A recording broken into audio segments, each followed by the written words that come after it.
도대체 산다는 것은 무엇일까? 인간이란 무엇일까? 후에마의 문제를 다뤘던 그리스 시대의 서사 시인 호메로스 이야기를 들려드릴 겁니다. 호메로스가 2800년 전에요, 이런 질문을 던졌습니다. 당신은 누구입니까? 당신은 지금 어디를 향해 가고 있습니까? 자, 트로이 전쟁 10년 걸렸어요. 그리고 10년 동안 거친 항해를 해왔습니다. 오디세우스가 뭐라고 이야기합니까? 나는 이미 너울과 전쟁터에서 많은 것을 겪었고 많은 고생을 했소. 그러니 이들 고난들의 이번 고난이 주가 될 테면 되라지요. 참아라 나의 마음아. 전우들이여, 생각하건대 이번 일도 언젠가는 우리에게 추억이 될 것이요. 호메로스는 2800년 전에 우리에게 이런 이야기를 들려줬습니다. 아모르 파티. 당신의 운명을 사랑하라. 시련과 고통을 회피하지 마시고요, 그 운명을 사랑하십시오. 그 목표에 도달하시면은 거기서 멈추는 것이 아니라 다시 용기를 내어서 앞으로 한 걸음 더 나아가시는 것, 그것이 바로 인문학의 첫걸음 호메로스의 인문학이었습니다.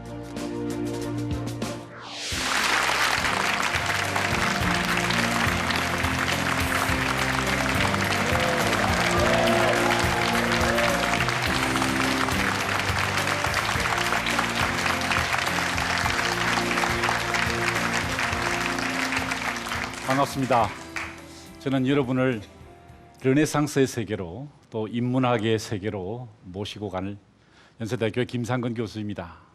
제가 총 10주 스케줄로요, 여러분들과 함께 르네상스 여행을 떠날 계획인데 이제 두 번째 시간입니다. 오늘은 그 르네상스 시대의 인문학, 혹은 인문학의 르네상스 시대의 배경이 되었던 그 인문학적 지식이 도대체 무엇인가에 대해서 성찰해보는 그 두 번째 시간이 되겠습니다. 말씀드린 대로 How to live, 어떻게 살아야 하는가에 대한 문제입니다. 우리는 개인적 존재가 아니고 사회적 존재입니다. 그때 우리는 또 어떻게 공동체와의 삶을 영위해야 하는가에 대해서 우리가 함께 고민해야 될 것이고요. 마지막으로 어떻게 창조적으로 살고 어떻게 멋지게 죽느냐가 사실 인문학의 끝이다라고 말씀드렸는데, 오늘 미켈란젤로의 이야기를 통해서 여러분들과 함께 그 이야기를 함께 나눠보도록 그렇게 하겠습니다. 그래서 지난 시간에 말씀드린 호메로스의 Who am I? 내가 누구인가? 나는 지금 어디를 향해 가고 있는가에 대한 말씀에 이어서 오늘은 키케로를 통해서, 그가 쓴 의무론이라는 고전을 통해서 도대체 우리는 공동체와 어떤 관계를 맺어야 하는가에 대해서 공부를 하고요. 마지막으로 미켈란젤로, 피렌체와 로마에서 르네상스의 예술론을 꽃피웠던 그 거장 미켈란젤로의 작품을 통해서 어떻게 사는 것이, 그리고 어떻게 죽는 것이 멋진 것인가에 대해서 함께 생각해보는 시간이 되었으면 좋겠습니다. 그래서 제가 오늘 여러분들께 먼저 이 초청을 합니다. 로마의 세계로, 키케로의 세계로, 키케로의 인문학으로 한번 들어가 보시겠습니다. 어떻게 살아야 하는가, How to live의 문제를 키케로가 2000년 전에 어떻게 고민했는지에 대해서 한번 생각해 보도록 하겠습니다. 여러분 잘 아시는 대로 호메로스의 제자는 소크라테스였고요, 또 소크라테스의 제자는 플라톤이었습니다. 그리고 그 플라톤의 제자가 키케로입니다. 제가 키케로에 대한 설명을 드리기 전에 먼저 이 족보를 보여주었던 이유는요, 특별히 플라톤이 중요하기 때문입니다. 키케로를 이야기하기 위해서는 우리는 그의 스승이었던 플라톤을 이해해야 하는데요. 여러분 플라톤 잘 아시죠? 그가 쓴 국가론 다 읽어보셨죠? 정말 여러분, 이렇게 제가 설명드리는 것은 전혀 인문학적이지 않습니다. 그런데 제 강의의 효율을 위해서 제가 간단하게 플라톤의 국가론을 핵심 내용을 요약해 드릴게요. 이거 받아 적지 마시고 꼭 읽으시기 바랍니다. 먼저 플라톤은요, 이상적인 국가를 꿈꿨습니다. 그래서 이상적인 국가는 무엇인가? 왜 아테네는 이 모양인가? 자기 스승 소크라테스를 죽이는 이 아테네에 대해서 절망한 거죠. 그래서 이상적인 나라, 이상적인 국가는 무엇일까를 고민하면서 사실 스파르타를 관찰하게 됩니다. 그래서 이상국가의 모습은 사실 스파르타의 모습인데요. 그 나라는 어떤 모습이었을까요? 통치자는 지혜를 가져야 합니다. 그렇죠? 그 조직을 이끄는 사람의 대표는, 그 조직을 이끄는 대표는 지혜를 가져야 됩니다. 자, 그렇다면 수호자는 뭘 가져야 됩니까? 용기를 가져야 됩니다. 그죠? 그러면 일반 시민들은 어때야 할까요? 절제하라는 것이 플라톤의 가르침이었습니다. 저는 이 플라톤의 이 가르침을 굉장히 존중합니다. 그래서 제가 항상 하는 이야기가 있습니다. 저희 학생들 그리고 제 조교들에게 교수는 지혜를, 조교는 용기를, 학생들은 절제를. 이것이 가장 정의로운 조직이라는 것입니다. 플라톤이 그렇게 생각했어요. 통치자는 반드시 지혜 있는 행동을 해야 하고 수호자는 용기를 가져야 하며 일반 시민들은 절제하라. 이 세 집단이 각각의 주어진 임무를 성실히 수행할 때 그것이 정의로운 사회가 된다. 이상적인 국가가 된다라고 했던 것입니다. 자, 그런데 키케로는 자신의 스승이었던 플라톤의 책을 읽었습니다. 그런데 읽어보니까 아닌 거예요. 왜? 자기가 사는 곳은 로마였습니다. 키케로가 보기에는요, 그리스 아테네와 로마는 달랐다는 것입니다. 거기는 이상국가 작은 폴리스였지만 여기서는 제국을 경영하고요, 또 권력과 권력이 충돌하고 피비린내라는 사륙전쟁이 벌어지던 그 시대였다는 것입니다. 그래서 이상적인 국가를 꿈꾸기에는 플라톤의 국가론에 한계가 있다라고 보았습니다. 그래서 키케로는요, 우리 로마 사회가 어떻게 지속 가능할 것인가에 대해서 다른 입장을 취하게 되었죠. 물론 플라톤의 사상을 활용을 해서 그것을 뒤집는 이제 견해를 펼치게 됩니다만은 어쨌든 이 키케로는 로마에서의 독서를 하게 된 것입니다. 어떻게 이 피비린내라는 로마에서 정의로운 사회가 수립되고 유지될 것인가? 이것이 그의 고민이었죠. 자, 아시다시피 로마 사회는 두 집단으로 분리되었습니다. 파트리키라는 귀족 집단과 플레버스라는 평민 집단이 충돌하게 되었죠. 그래서 한쪽은 원로원, 한쪽은 호민관을 통해서 각자의 권리를 지켜나가고 있습니다. 첨예한 대립이 있었습니다. 저는 로마 사회를 볼 때마다 우리 한국 사회와 거의 흡사하다는 생각을 하게 됩니다. 그렇죠? 요즘 갑과 을의 전쟁이 한참 치열하게 전개되고 있죠. 가진 사람과 가지지 못한 사람, 서울과 비서울, 강북과 강남, 여러 집단이 서로 충돌하게 됩니다. 갑과 을의 충돌이 대표적인 경우죠. 로마도 마찬가지였던 것입니다. 뿐만 아닙니다. 로마에서는 그 키케로의 시대는요, 삼두 정치가 시작되던 때였습니다. 이른바 제1차 삼두 정치. 3명의 권력자들이 그 권력을 쟁탈하기 위해서 투쟁을 벌이던 때였죠. 치열하게 경쟁하던 때였습니다. 첫 번째 인물 크라수스입니다. 크라수스. 이 사람은 재벌이었습니다. 부동산 재벌이었어요. 수브라인 곳에 이 아파트를 지었어요. 엄청난 임대 수익을 올리던 그런 사람이었습니다. 폼페이우스는 여러분 잘 아시는 대로요, 도살자라는 별명을 가진 아주 전쟁의 귀신이었습니다. 무력이 뛰어난 사람이었죠.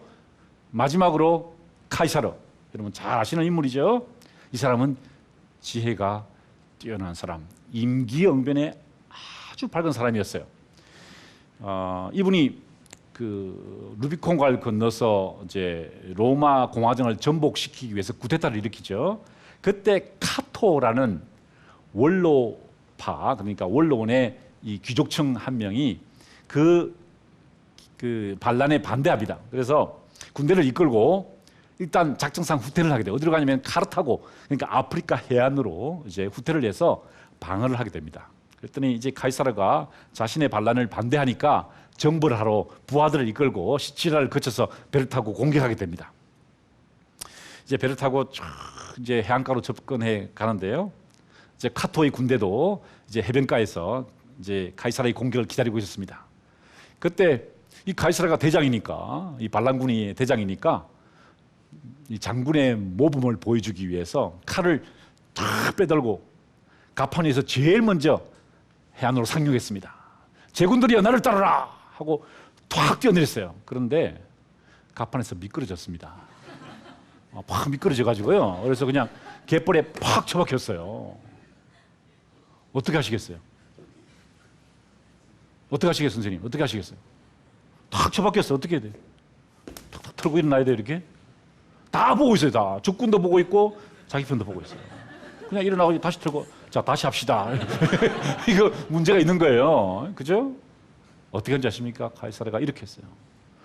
탁 넘어지니까요. 두 팔을 벌려가지고 갯벌을 탁 껴안으면서 나의 땅 아프리카요.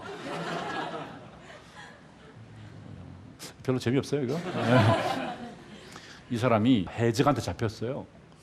해적한테 잡히니까 해적이 잡아서 인질로 5천만 원 주면 풀어주겠다 그랬어요. 근데 이 카이사르가 뭐라 하는지 아십니까? 무슨 소리 하는 거야? 나 5천만 원짜리 아니야. 나 1억짜리야. 나 1억 줄게. 뭐 좀 이상하지 않으세요, 여러분? 보통 가격을 깎아야죠. 근데 이 양반은 자기 스스로를 1억짜리다. 내가 1억 줄 테니까 나를 풀어주라. 그럼 내가 1억 줄게. 이 해적들이 기가 막힌 거예요. 그래 한번 1억 가져와봐. 내려가지고요. 어느 마을에 들러서 주민들을 설득합니다. 1억 좀 빌려주라. 돈 더 줄게. 이자 쳐줄게. 빌렸어요. 가서 해적에게 줍니다. 자, 여기 1억이 있다. 해적이 깜짝 놀라는 거예요. 5천만 원이면 되는데 1억까지 주면서 이거 돈을 진짜 가져왔어. 그래서 야, 이상한 사람이다. 나가면서 이렇게 이야기합니다. 카이사르가. 내가 다시 돌아올 텐데 너희들 다 죽여버리겠다. 그리고 실제로 이제 석방이 돼서 내립니다. 그래서 그 마을로 다시 돌아가요. 마을 사람들이 묻습니다. 그 돈 어쨌냐? 참, 그 돈 저 사람이 가져가고 있다. 저 놓치면 우리 더 1억 날릴 텐데.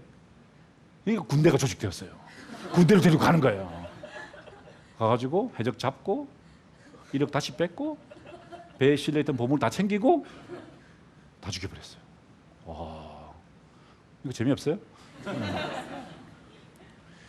이 피렌체에 가시면요, 베키오 궁전 안에 그 그림이 있어요. 제가 좀 확대를 했는데요. 제일 오른쪽에 있는 사람이 바로 키케로입니다. 장군들이 내편해라, 내편해라. 그러니까 이러지 마세요. 왜 이러십니까? 그런 이야기를 담고 있습니다. 자, 로마 공화정 말기의 일, 여러분 잘 아시는 이야기죠? 기원전 49년도에 드디어 카이사르가 루비콘 강을 건넜습니다. 주사위는 이미 던져졌다 하고 반란을 일으키게 되죠. 그랬더니 그 아까 말씀드린 카토가, 이게 보이시죠? 이 카토가 마지막 최후를 맞이하는 장면입니다. 아프리카 해안에서 방어를 하려다 실패했어요. 이제 결국 자신을 죽게 되었습니다. 그리고 여러분 잘 아는 그림이죠. 이제 이 카이사르가 반란을 일으키니까 폼페이우스가 어디로 도망갑니까? 이집트로 도망갔죠. 그때 폼페이우스를 잡으러 갔다가 누구랑 사랑에 빠지죠? 클레오파트라와 사랑에 빠진 이야기죠. 그래서 다시 돌아와서 공화정을 접수하다시피 했습니다. 그러다가 기원전 44년에 브루투스가 원로원들과 함께 어떻게 하죠? 칼로 찔러서 그를 죽이게 되죠.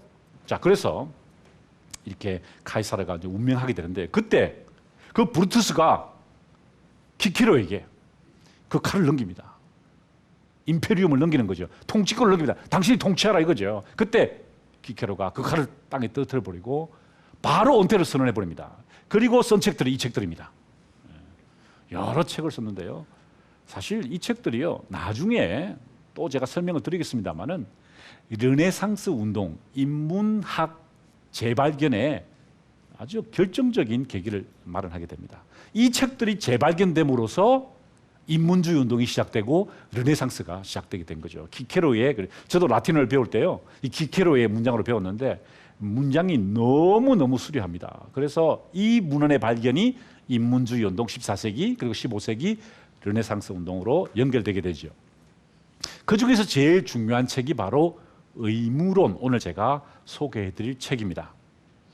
이 의무론은요, 구텐베르그가 인쇄술을 발견한 다음에 제일 먼저 인쇄했던 것이 성경이었죠. 구텐베르그 성경이었습니다. 그 다음에 인쇄한 책, 두 번째 책이 바로 이 키케로의 의무론이었습니다. 그만큼 중요한 책이었다는 것이죠. 중세 시대의 베스트셀러였습니다. 자, 그런데 이 책이 어떻게 쓰여지느냐? 제 1장 1절에 보면 이렇게 되어 있습니다. 나의 사랑하는 아들 마르쿠스야, 너는 이미 1년째 크라티푸스 스승 밑에서 그것도 아테네에서 수학 중이구나, 이렇게 썼습니다. 이게 무슨 말이냐면요, 아들이 마르쿠스예요. 근데 이 아들이 아테네로 유학을 갔습니다. 그 당시 로마에서 아테네로 유학 간다는 것은 지금 우리 한국 학생이 하버드 대학에 유학하는 거랑 비슷한 거예요. 유학을 갔는데 이 아들이 자기는 문과 출신인데 이과 공부를 하는 거예요. 자기는 철학가인데 이 아들은 IT 쪽 전공을 하는 거예요. 왜냐하면 이 크라티푸스가 누구냐면은 바로 아리스토텔레스의 제자였습니다. 그러니까 자기는 플라톤 제자인데 아들은 아리스토텔레스 제자가 된 것이죠. 그래서 쓴 글입니다. 아들에게 쓴 편지입니다.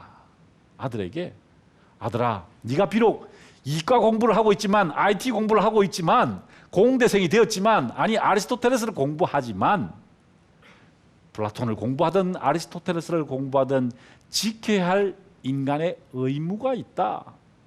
개인이 아니라 사회에 소속된 공동체 일원으로서 지켜야 할 의무가 있단다 라고 해서 쓴 글이 의무론입니다. 그런데 이 의무론 조금 읽기가 어렵습니다. 조금 복잡해요. 이게 무슨 말인가 헷갈립니다. 그래서 제가 여러분들께 여러분의 독서를 돕기 위해서 중요한 사항 1권을 순서대로 정리를 해드립니다. 다시 말씀드리지만 이것은 인문학적 방식이 아닙니다. 여러분이 읽으셔야 돼요. 특별히 1장을 읽으셔야 되는데 제가 여러분의 독서를 돕기 위해서 순서를 보여드릴게요. 자, 이렇게 구성되어 있습니다. 자, 여러분, 아까 제가 뭐라고 말씀드렸습니까? 플라톤이 국가론을 썼는데 국가론에서 통치자는 뭘 가져야 된다고요? 지혜를 가져야 된다고 그랬죠? 역시 마찬가지입니다. 플라톤의 제자였던 키케로도요, 지혜가 중요하다는 것입니다. 그것이 첫 번째 나왔어요. 그런데 그 다음에 뭐가 나왔죠? 플라톤에서는 통치자의 용기가 중요했죠. 그 다음에 일반 시민들의 절제가 중요하고 그 세 집단이 각각의 임무를 수행할 때 그것이 정의다 이렇게 했는데 보십시오. 순서가 바뀌었죠. 정의가 위로 올라온 것입니다. 올라간 것이죠. 무슨 말입니까? 정의가 중요하다는 것입니다. 아테네에서는 정의가 세 집단의 조화였지만 로마 사회에서는 계급과 계급이 갈등하고요, 권력의 투쟁이 일어나고 갑과 을의 전쟁이 시작되는 곳에서는 정의가 더 중요한 문제라는 것입니다. 정의가. 하지만 우리가 꼭 기억해야 할 것은 지도자의 덕목은 여전히 제일 중요한 것이다. 뭐죠? 지혜라는 것입니다. 지혜를 추구해야 됩니다. 그리고 그 다음에 정의를 주목해라는 것이죠. 그것이 바로 키케로의 주장입니다. 무슨 말입니까? 로마 사회의 지속 가능을 위해서, 아니 대한민국의 지속 가능을 위해서 키케로식으로 말한다면요, 정의를 지켜야 한다는 것입니다. 그런데 그 정의는 어떻게 성취되는 것일까요? 먼저 지혜에 대해서 이렇게 이야기합니다. 알지 못하는 것을 아는 채 하지 말라는 것입니다. 다르죠? 플라톤이 생각했던 지혜와 전혀 다른 입장입니다. 그렇죠? 맹목적으로 동의하지 말라는 것입니다. 자, 그 다음 정의가 무엇입니까? 어떻게 보면 키케로의 의무론에서 가장 중요한 덕목이죠. 여기 보시면은 이렇게 기록되어 있습니다. 각자에게 할당된 것은 각자에게 소유하게 하자. 만약에 누군가가 자기 몫보다 더 많은 것을 탐낸다면은 그것은 인간 사회의 법을 위반하는 것이다 라고 일단 정의를 합니다. 그런데 그 다음이 중요해요.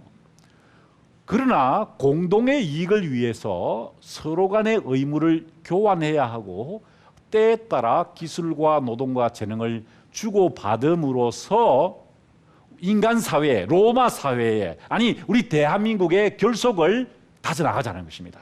무슨 말입니까? 기술과 노동과 재능을 함께 나눠야 한다는 것입니다. 물론 자기 것은 자기 것입니다. 그런데 그것을 자기 것으로만 간직하는 것이 아니라 기술과 노동과 재능을 우리 사회와 함께 나눌 때, 그렇게 해서 우리 사회의 결속을 다져갈 때, 그때 로마 사회가, 대한민국이 지속 가능하다는 것이죠. 자, 용기는 무엇일까요? 용기는요, 키케로에 의하면은 이성을 지키는 것입니다. 많은 분들이 용기 있는 것을 비이성적인 것이라 생각하는 경향이 있다는 것이죠. 막 감정적으로 나고 화를 내고 무지무지한 폭력을 행사하는 것이 이성적이라는 것인데 사실은 오히려 그것은 용기가 아니라는 것입니다. 오히려 그것은 만용이라는 것이죠. 만용은 비이성적인 것이다 라는 이야기를 펼치고 있습니다. 마지막으로 절제는 사실은 좀 다른 접근을 하는데요. 데코룸이라는 단어를 사용합니다. 적절함. 제가 강의를 하면서 만약에 복장을요 반바지 차림으로 요새는 반바지 차림도 해도 되겠습니다만 날씨가 덥기 때문에 예를 들어 러닝샷처럼으로 서 있을 때 그러면 적절하지 않은 거죠, 그죠? 만약에 여러분들이 지금 여기 앉아 계신데 갑자기 막 서서 노래를 부르신다. 그건 적절하지 않은 거예요, 그죠? 데코룸하지 않다는 겁니다. 그러니까 절제라는 것은 데코룸한 것이다. 그리고 기케로는요, 그 데코룸이 인간 본성에 내재되어 있다. 이렇게 보았었습니다. 제가 제일 좋아하는 의문론의 한 구절을 소개해 드릴까요? 바로 이 구절입니다. 길을 잃고 방황하는 자에게 친절하게 길을 가르쳐주는 사람은 마치 자신의 등불로 다른 사람의 등에 불을 붙여주는 것과 같아. 그런데 남에게 불을 붙여줬다고 해서 자신의 불빛이 덜 빛나는 것이 아니다는 것입니다. 무슨 말입니까? 함께 불타오르자는 것입니다. 함께 어둠을 밝히자는 것입니다. 기술과 노동과 재능을 우리 사회와 함께 나눔으로써 우리 사회의 결속을 다져가자. 그것이 인간의 의무다라는 것이죠. 그것이 우리 마땅히 인간이 해야 할 바라는 것입니다. 이것이 바로 키케로가 플라톤과 함께 우리에게 주는 인문학적 시사점입니다. 자, 마지막으로 왔습니다. 아름다움의 창조는 어떻게 가능할까요?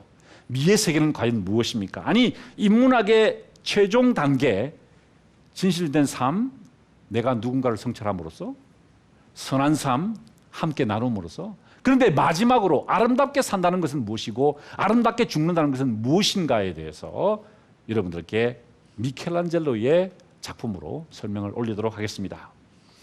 많은 분들이 저의 주장을 이상하게 생각하십니다. 미켈란젤로가 인문학의 종결자다라고 말하면은 에이, 그 사람 화가였는데, 조각가였는데, 건축가였는데 무슨 인문학을 종결했다고 하십니까? 하실지 모르겠어요. 그런데요, 여러분, 미켈란젤로의 인생을 보면은요, 그가 메디치 가문의 양자로 입양되어서요, 당대 최고의 인문학자였던 마르실리오 피치노로부터 플라톤 철학을 배웁니다. 폴리지아노 이런 사람들로부터 16세기 최고의 인문학 공부를 하게 된 거죠. 그래서 이 미켈란젤로가 사실은 엄청난 업적을, 르네상스를 종결시키는 그런 업적을 쌓게 되는데요. 이 사람이 살았던 삶이 탁월함의 추구였습니다. 어떻게 아름답게 삶을 사느냐? 어떻게 창조적으로 사느냐? 탁월함, 아레테의 삶을 추구했다는 것이죠. 그것이 인문학의 종결이었고 그것이 지금 우리에게 많은 것을 생각하게 해준다는 것입니다. 여러분, 이 조각을 보십시오. 미켈란젤로가 20대 중반에 조각한 피에타입니다. 20대 중반이었어요. 24살쯤 될 때였습니다. 지금 바티칸 성 베드로 성당 오른쪽에, 입구 오른쪽에 전시되어 있는데요. 한마디로 처연합니다. 처연하다는 표현 아시죠? 어머니가 아들을, 이제 십자가에 달려 죽은 아들을 이게 무릎 위에 안고 있는데, 여러분 여기에 어머니들 많이 계신데요. 만약에 여러분 어머니들이 아들이 죽었다고 생각해 봅시다. 그러면은 시선이 어디를 향할까요? 시선이 그냥 이렇게 아들 얼굴을 보겠죠, 그죠? 죽어가는 아들의 얼굴을 이렇게 보면서 눈물을 흘릴 겁니다. 그런데 이 작품을 보시면은 어머니가, 마리아가 죽어가는 아들을 보지 않고 외면하고 있죠. 왜 이랬을까요?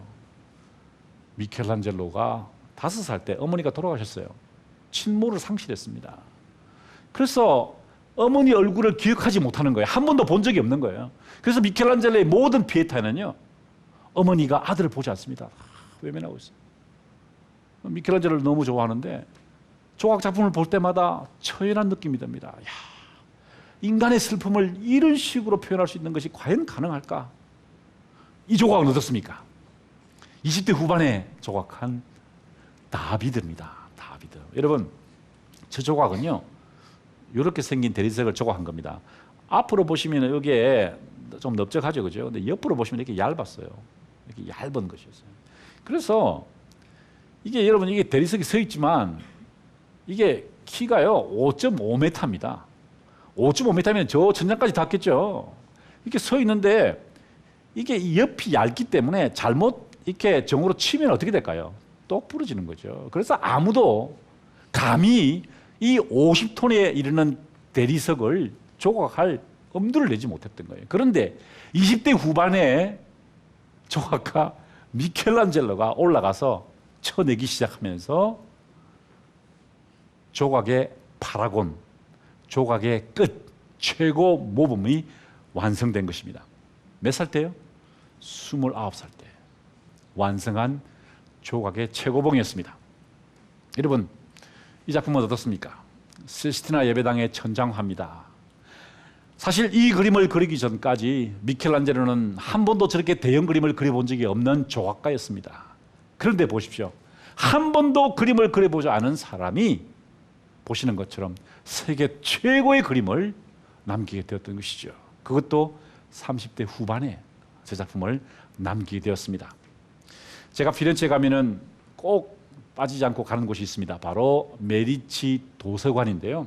라우렌치아나 도서관인데 저 위에 보이는 저것이 서고입니다. 빛의 도서관인데요. 밑에서 계단을 만들었어요. 위로 올라가도록 만들었습니다. 주위에 창문은 있는데요. 형틀은 있는데 빛이 못 들어옵니다. 그래서 컴컴해요. 어둠의 세계 속에서, 무지의 세계 속에서 빛을 향해 올라가는 메디치 가문의 자녀들에게 교훈을 주기 위함이죠. 우리가 무지의 세계에서 빛의 세계로 나아간다는 걸 보여주기 위해서 여러분, 미켈란젤로가 계단을 저런 식으로 설계했습니다.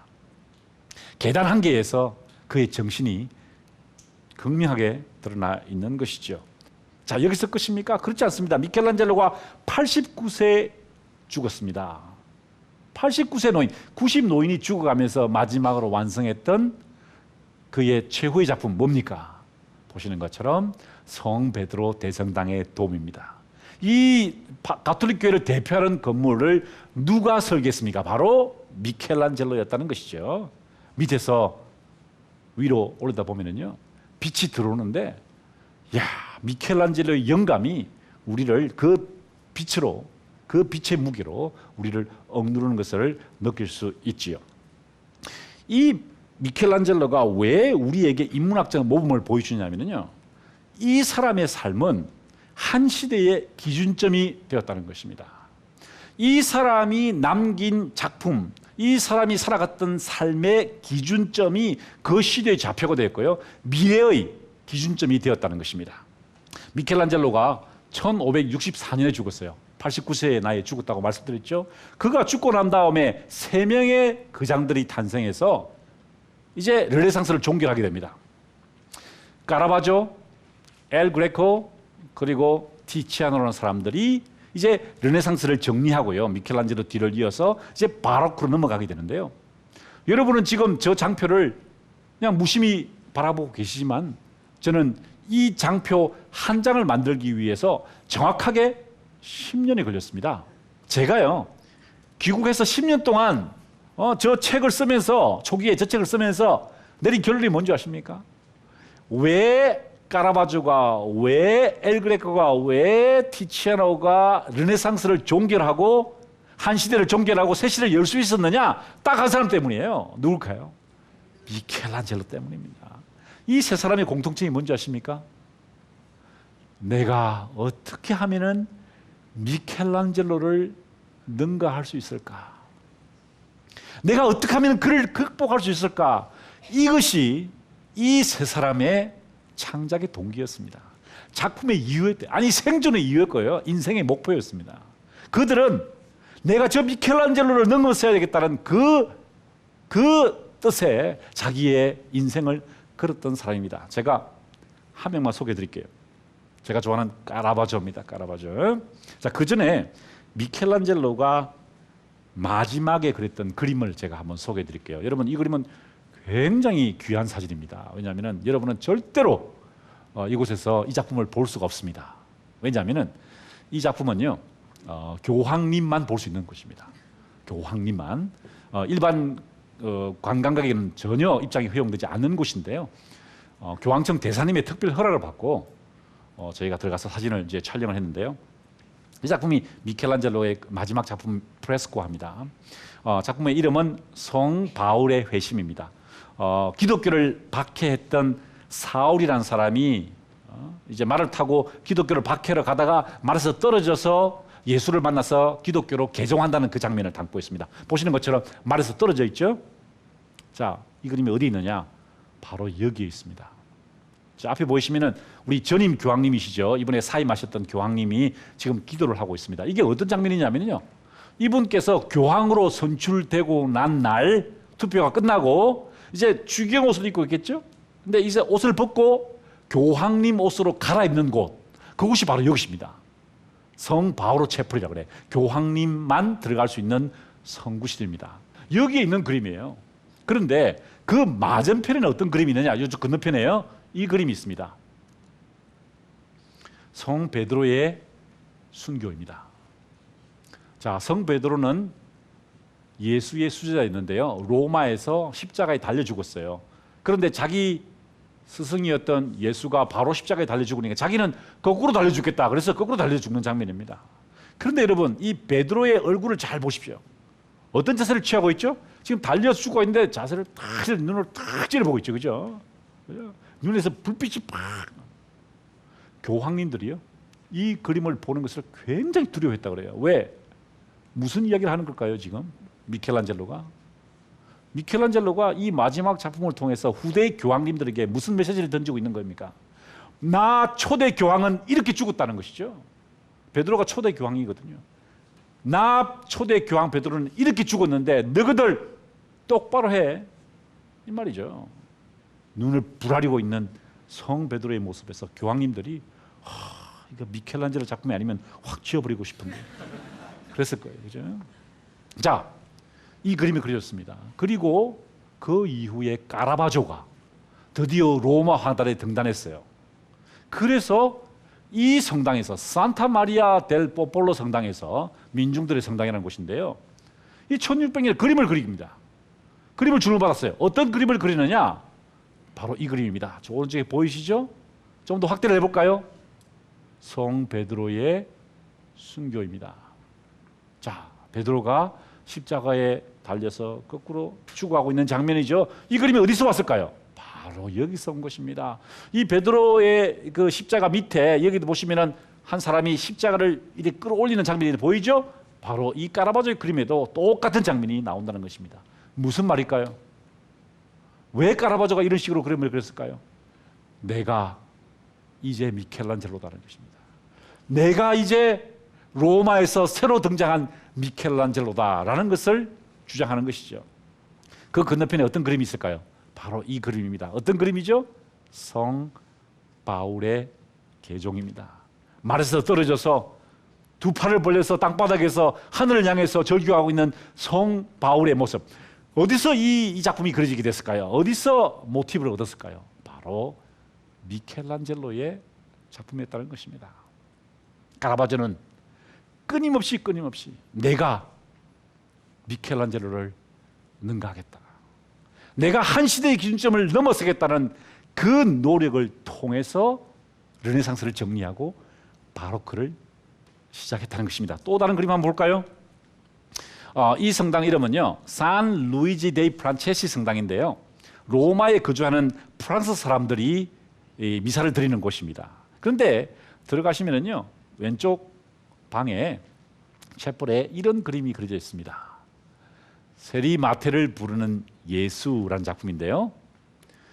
이분이 세리 마테입니다. 세금을 거두는 사람이라는 뜻인데요. 성경에 나오는 이야기죠. 그래서 굉장히 좀 부정적인 사람으로 묘사되어 있습니다. 그때 예수께서 나타나셔서 너 이리 오너라 나의 제자가 되어라 라고 부르는 장면입니다. 그러니까 이 세리마테가 저요? 하고 이렇게 대답하는 그 장면을 담고 있죠. 아주 스냅 사진 같아요. 그죠? 이렇게 이리 오너라 그러니까 저요? 이렇게 하는 장면이에요.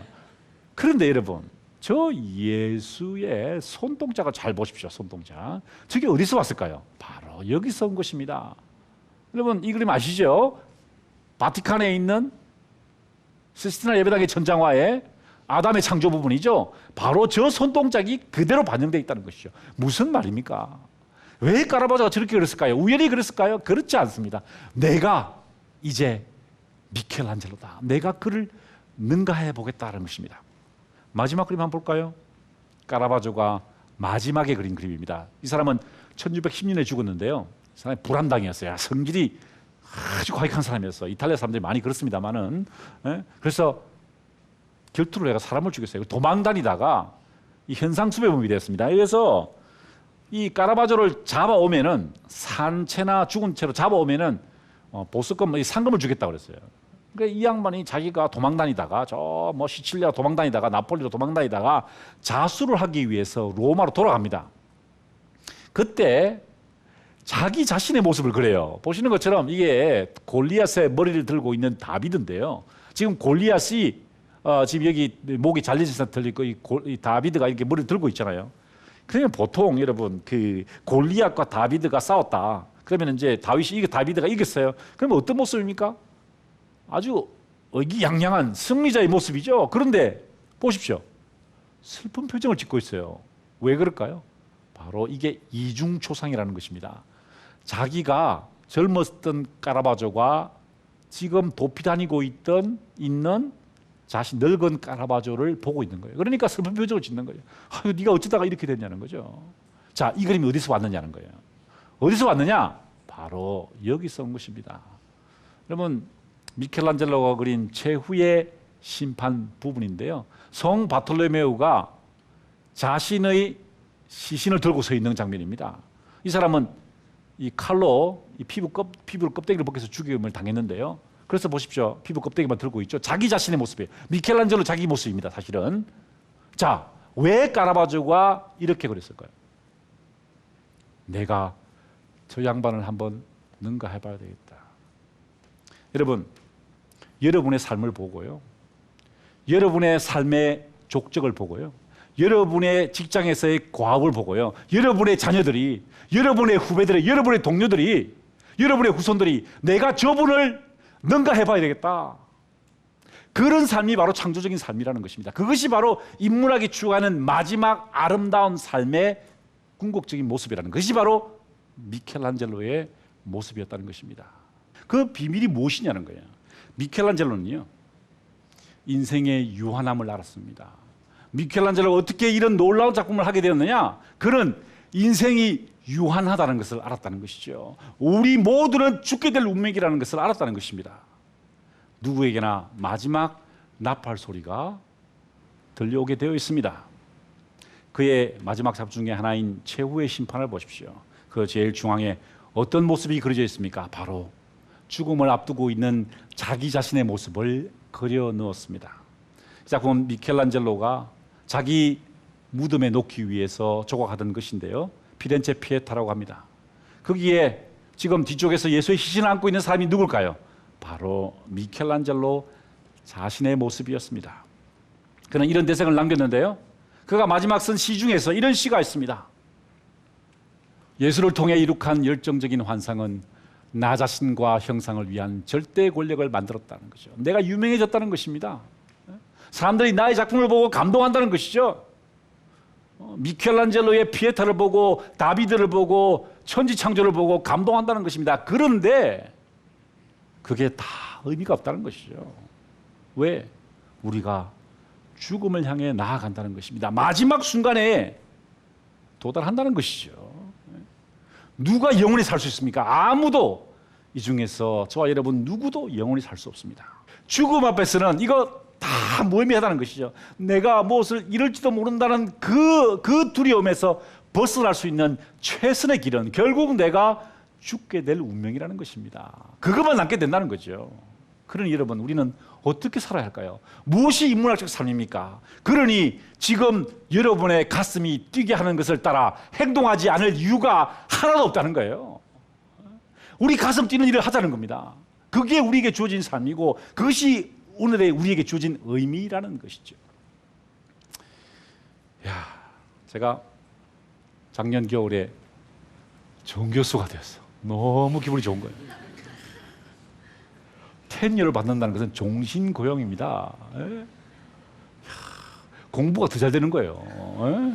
남들은 뭐 테니어 정교수 되면 공부 안 한다 그러더니 공부가 더 잘 돼요. 그래서 밤에 밤새도록 공부를 하고 있었어요. 책을 쓰고 있었는데 그날따라 바람이 불었어요. 바람이 부는데 저 연세대학교 교정에 나무가 많아요. 특히 제가 있는 연구실 옆에 나무 바람 소리가 샥 하는 거예요. 근데 조금 하니까 11시쯤 됐어요. 똑똑똑똑똑 소리 들리는 거예요. 이게 무슨 소리일까? 제가 나가봤어요. 나가봤더니 바람이 부니까 가을이 돼가지고요. 도토리가 떨어지는 거예요. 도토리가 똑똑똑똑똑똑똑똑 떨어지는 거예요. 제가 한 개를 주웠습니다. 한 개를 주웠다 가만히 쳐다보다가 불현듯 이런 생각이 들었어요. 아, 그렇구나. 이제 이 도토리 10개 떨어지면 나도 이 학교를 떠나야 되는구나. 여기까지 허겁지겁 달려왔는데 막상 딱 도달하고 보니까 이제 도토리 10개 남았구나. 그래서 제가 그 도토리를 제 연구실 책장에 탁 올려도 볼 때마다 그래, 이제 9개 남았다. 이번 학기에도 도토리 더 떨어지기 전에 내가 하고 싶은 것, 내 마음이 뛰는 것, 그것을 향해서 열심히 뛰어보자. 여러분 어떻습니까? 도토리 몇 개 남았어요? 한 100개 남았습니까? 100년 동안 살 자신 있으세요? 50개? 30개? 10개? 그렇습니다. 마음 먹게 달린 거죠. 정말 그 도토리 한 개 한 개의 의미가 있다는 거죠. 바람이 불 때 떨어지는 도토리 한 개 한 개의 의미가 있다는 겁니다. 이 순간 내 가슴 뛰는 것, 그것을 향해 달려가는 삶, 그것이 인문학적 삶이라는 것입니다. 자, 인문학이란 무엇입니까? 인간의 그 변하지 않는 가치를 성찰하고요. 먼저 성찰하고 그 다음에 그 가치의 본질을 탁월함의 축으로 실천하는 것입니다. 여러분, 인문학은 아는 것이 아닙니다. 알면서 그치는 것이 아니라 행함으로 연결되는 것. 아는 것과 실천하는 것 사이의 간격을 줄여가는 것이 인문학이라는 것이죠. 기회를 통해서 함께 나누자는 것입니다. 기술과 노동과 재능을 함께 나눌 때 우리 사회가 지속 가능하다는 것이죠. 그리고 마지막으로 미켈란젤로처럼 주어진 삶에 최선을 다함으로써, 아니 내가 마지막을 향해 간다는 것을 늘 기억하고 주어진 순간순간마다 최선을 다하는 삶을 삶으로써 후대 사람들에게 모범이 되고 한 시대의 기준점이 되는 삶을 사는 것이 live creatively and die gracefully, 창조적으로 살고 그리고 아름답게 죽는 방식이고, 그것이 바로 인문학의 방식이라는 것입니다. 이것으로 두 번째 제 강의를 모두 마치겠습니다. 감사합니다.